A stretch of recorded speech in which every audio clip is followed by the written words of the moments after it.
આ તરફ ટેટ-1 ઉમેદવારોએ ગાંધીનગરમાં રજૂઆત કરી હતી। ભરતીમાં વય મર્યાદા વધારવામાં આવે તેવી રજૂઆત ટેટ-1 ઉમેદવારો તરફથી કરવામાં આવી। નાયબ મુખ્યમંત્રી હર્ષ સંઘવીને રજૂઆત કરવામાં આવી હતી। વય મર્યાદા વધારવા શિક્ષણ મંત્રીને પણ રજૂઆત થઈ। ભરતી સમયે વય મર્યાદાના કારણે શિક્ષક નહીં બની શકે। 2 વર્ષથી ભરતી ન થતા હવે વય મર્યાદામાં બહાર।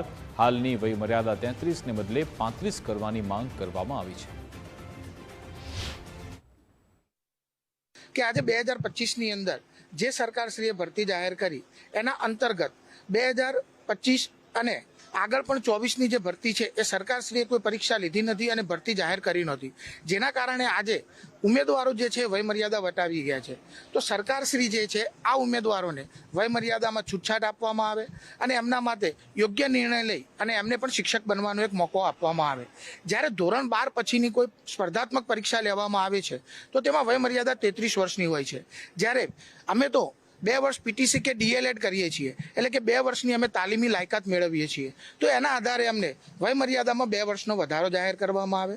સરકારશ્રી જે ભરતી કેલેન્ડર પ્રમાણે 2025ની અંદર ભરતી કરી નહોતી, એટલે કે સરકારશ્રી ઓલરેડી 1 વર્ષ ભરતી પ્રક્રિયા કરવામાં લેટ છે, તો એના આધારે પણ અમને ઉંમરની અંદર એટલે કે વય મર્યાદામાં રિલેક્સેશન આપવામાં આવે।